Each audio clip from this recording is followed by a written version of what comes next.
Hello बच्चों। आज के हम अपने अगले वीडियो के अंदर आपके सेकेंड यूनिट का टॉपिक हाई फ्रीक्वेंसी मॉडल को लेते हैं। ठीक है, इसके अंदर आपको बता रखा है कि हाई फ्रीक्वेंसी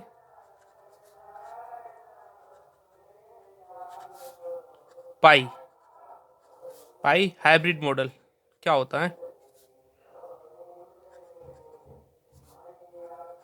उसके आपको कंपोनेंट बताना है।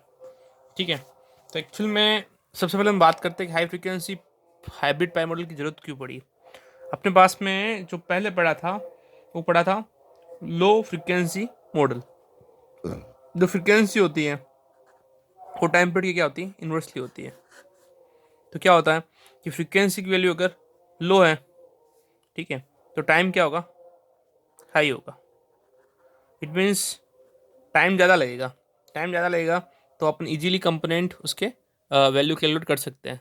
बट बात करते हैं अपन हाई फ्रीक्वेंसी की। ठीक है, अब फ्रीक्वेंसी इसी केस के अंदर क्या है, हाई है। फ्रीक्वेंसी ज़्यादा होगी तो टाइम जो होगा वो क्या होगा, लो होगा। अब टाइम कम है, लो है, इट मीन्स क्या होगा, फास्ट होगा। जो प्रोसेस है वो क्या होगी, बहुत ही ज़्यादा फास्ट होगी, बहुत ही कम टाइम लेगी। तो जब टाइम बहुत ही कम लेगी, जो करंट जो होती है ना, वो करंट किसी भी इलेक्ट्रॉनिक परिपथ के अंदर जो टाइम लेती है वो करंट फ्लो होती है, तो उसके अंदर ड्रिफ्टिंग और डिफ्यूजन के कारण लेती है। ठीक है, तो ड्रिफ्टिंग और डिफ्यूजन, अपवहन धारा F1, और डिफ्यूजन को अपन कहेंगे विसरण धारा, विसरण धारा। ठीक है, तो जो मेनली टाइम होता है कंज्यूम, वो अपवन और विसरण धारा के अंदर होता है। ठीक है, ड्रिफ्टिंग के अंदर इतना नहीं होता है, डिफ्यूजन के अंदर ज़्यादा होता है। ठीक है, तो जब डिफ्यूजन जल्दी जल्दी होगा, बहुत फास्ट होगा डिफ्यूजन, ठीक है, तो उसको अपन एनालाइज नहीं कर पाएंगे। ठीक है, तो इसलिए अपन को क्या क्या ज़रूरत पड़ी, हाई फ्रीक्वेंसी मॉडल के अंदर। हाई फ्रिक्वेंसी मॉडल के अंदर अपन को पाई हाइब्रिड मॉडल की जरूरत पड़ी। ठीक है, अब हाइब्रिड मॉडल क्यों कहते हैं, पहले हाइब्रिड मॉडल का मीन्स यहाँ पर क्या है कि अपन इसके अंदर क्या है कि रेजिस्टेंस भी लेते हैं, मतलब जो अपना कंपोनेंट है वो ओम के अंदर भी है। ठीक है, और इम्पिडेंस भी लेते हैं। तो इम्पिडेंस क्या होता है, रेजिस्टेंस का उल्टा होता है। ठीक है, तो वो मोह के अंदर भी होता है। तो और अपने साथ में करंट भी होती है। ठीक है, तो करंट की यूनिट होती है एम्पियर के अंदर, और साथ में क्या होता है, वोल्टेज भी होता है, तो वो उसकी यूनिट होगी वोल्ट के अंदर। तो ऐसे करके कंबाइंड चलते हैं साथ में। ठीक है, तो ओम, मो, एम्पियर, वोल्ट सब एक साथ चलते हैं। हाइब्रिड का मतलब होता है मिक्स। ठीक है ना, तो यहाँ पे मिक्स चलता है सबका, इसलिए इसको हाइब्रिड मॉडल कहते हैं। फिर इसको पाई मॉडल क्यों कहते हैं, तो इस पाई मॉडल का कहने का रीज़न है कि जो अपना सर्किट डायग्राम दिखता है ना, पाई की तरह दिखता है। ठीक है, अब हम बात करते हैं कि हाई हाई फ्रिक्वेंसी एम्पलीफायर के अंदर हाइब्रिड पाई मॉडल का क्या रोल होता है, वो अपन देखते हैं। ठीक है ना, वो बेटर क्यों है लो फ्रिक्वेंसी से। फर्स्ट, इस मॉडल के अंदर क्या होता है, ठीक है, कि कैलकुलेशन जो है ना, गणनाएं क्या होती है, फास्ट होती है। गणना का काम जो है ना, गणना काम सिंपल होगा, साधारण होगा और फास्ट होगा। ठीक है, दूसरा अपन बात करते हैं कि जो रिजल्ट मिलेगा अपन को, ठीक है ना, वो रिजल्ट क्या मिलेगा, और मतलब हाँ, जो परिणाम है वो परिणाम बहुत ही अच्छा मिलेगा, बहुत अच्छा मिलेगा। और उसको अपन क्या कर सकते हैं, अच्छी तरह से इसको एम्पलीफाई कर सकते हैं। ठीक है ना, तो ट्रांजिस्टर से इसका एम्पलीफाई भी इजीली कर सकते हैं। ठीक है, और अब इसके जो पैरामीटर होंगे ना, ठीक है, वो फ्रीक्वेंसी पे क्या करेंगे, इंडिपेंडेंट रहेंगे, फ्रीक्वेंसी पे निर्भर नहीं करेंगे। तो फ्रीक्वेंसी पर निर्भर नहीं करेंगे तो ये चेंज भी नहीं होंगे पैरामीटर। ठीक है ना, और जितने भी रजिस्ट्री कंपोनेंट है ना, जो अपन कहेंगे प्रतिरोध अवयव, प्रतिरोध अवयव, वो क्या कर सकते हैं, ज्ञात कर सकते हैं, प्रतिरोध अवयव ज्ञात कर सकते हैं। ठीक है, और इसके अंदर क्यू पॉइंट के बारे में अपन डिस्कस करेंगे, आगे भी अपने क्यू पॉइंट मिलेगा, क्वालिटी पॉइंट मिलेगा। ठीक है ना, तो क्यू पॉइंट की जो वेरिएशन है ना, क्यू पॉइंट का वेरिएशन परिवर्तन वो क्या होता है, परिवर्तन कम होता है, कम होता है। ठीक है, अब अपन हाइब्रिड मॉडल को देखते कैसे हैं या किस तरह से इसका काम होता है वो देखना अपन को। ठीक है ना, तो सबसे पहले हाइब्रिड मॉडल के अंदर जो नोड होते हैं वो 4 नोड होते हैं। किस तरह से दिखता है हाइब्रिड मॉडल, मैं बता रहा हूँ यहाँ पे। इसके अंदर ये अपना कंपोनेंट है वो ई है, ई कॉमन है।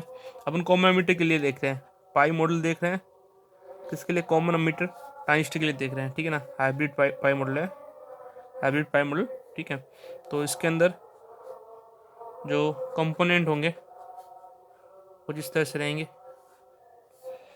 ठीक है,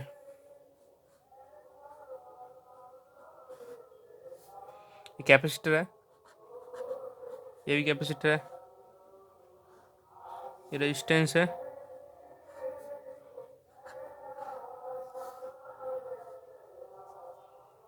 ये क्या कलेक्टर, ये एमीटर, और ये बेस है। ठीक है, ये अपने आर बी बी डैश है जो इसका उल्टा है। ठीक है ना, इन्वर्स है जी बी डैश का, और ये आर बी डैश ई हो जाएगा, ये इसका इन्वर्स रहेगा, और ये अपना वोल्टेज हो गया वी बी ई प्लस और माइनस। यहाँ पर ये जो रहेगा वो सी बी डैश ई है। ये बी डैश कंपोनेंट क्या है, ये इंटरनली ये बाहर से इंटीग्रेट नहीं होता है, अंदर रहता है। ठीक है ना, तो इसको बी डैश दे रहे हैं, सी बी डैश ई, जिसको मैं सी ई भी लिख सकता हूँ, और यहाँ सी बी डैश सी, इसको मैं सी सी भी लिख सकता हूँ। और यहाँ पर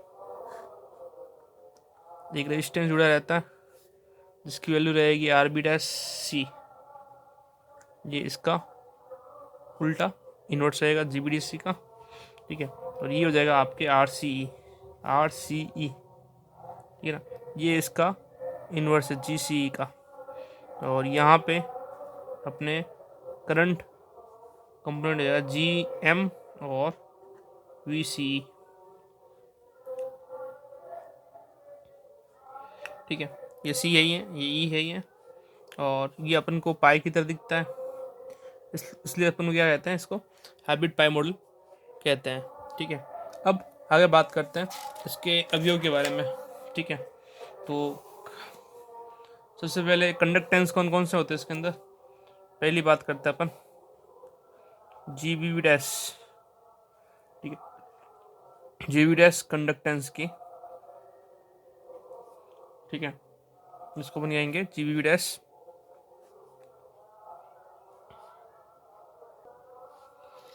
जी बी कंडक्टेंस ये लगाओ यहाँ पे अपने। ये क्या होता है, ये इस आर बी वी डैश का रेसिप्रोकल होता है, उल्टा होता है। ठीक है, ये बी बी डैश है ना, ये बी जो है ना ये तो बेस नोड है, ये जो बी डैश है ये इंटरनली बेस नोड है। ठीक है ना, तो इंटरनली बेस नोड ये अंदर से होता है कनेक्टेड। ठीक है, नेक्स्ट दूसरा जो कंपोनेंट है वो अपने जी बी डैश ई, ये भी कंडक्टेंस है। ठीक है, ये क्या होता है, इस आर बी डैश ई का रेसिप्रोकल होता है, उल्टा होता है। ठीक है, अब ये बी डैश और इस ई के बीच में कनेक्टेड है, एमीटर के बीच में।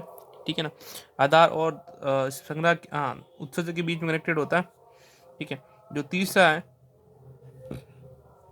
वो होता है क्या, ये G B dash C conductance, ये क्या रहेगा, ये रहेगा आर बी डैश सी और इसका रेसिप्रोकल रहेगा। ठीक है, अपन इसको उल्टा भी लिख सकते हैं, दोनों का आधार का उल्टा, प्रतिरोध का उल्टा ये रहेगा। ठीक है, ये अपन बता सकते हैं जी बी डैश है जो इसका उल्टा है। ठीक है, और जो चौथा कंपोनेंट रहेगा डी, ठीक है ना, ये रहेगा जी सी ई। ठीक है, कंडक्टेंस ये क्या रहेगा, ये इस आर सी ई का उल्टा रहेगा, जी सी ई रेसिप्रोकल रहेगा इसका। ठीक है। तो इस तरह से अपने पास में ये अपन को कंडक्टेंस मिलेंगे, ठीक है ना। और जो इनकी वैल्यू रहेगी किसकी, GM की, जिसको अपन ट्रांस कंडक्टेंस भी कहते हैं। ये GM है, ये ट्रांस, ये GM जो है वो ट्रांस कंडक्टेंस भी है, ठीक है। तो इसका जो मान रहेगा वो रहता है इस डेल IC का और डेल VB का अनुपात, ठीक है ना। कब, जब VC नियत रहता है तब, VC नियत रहता है तब, ठीक है। तो इस तरह से अपन इसके अंदर इसकी वैल्यू निकालेंगे सारे कंपोनेंट की।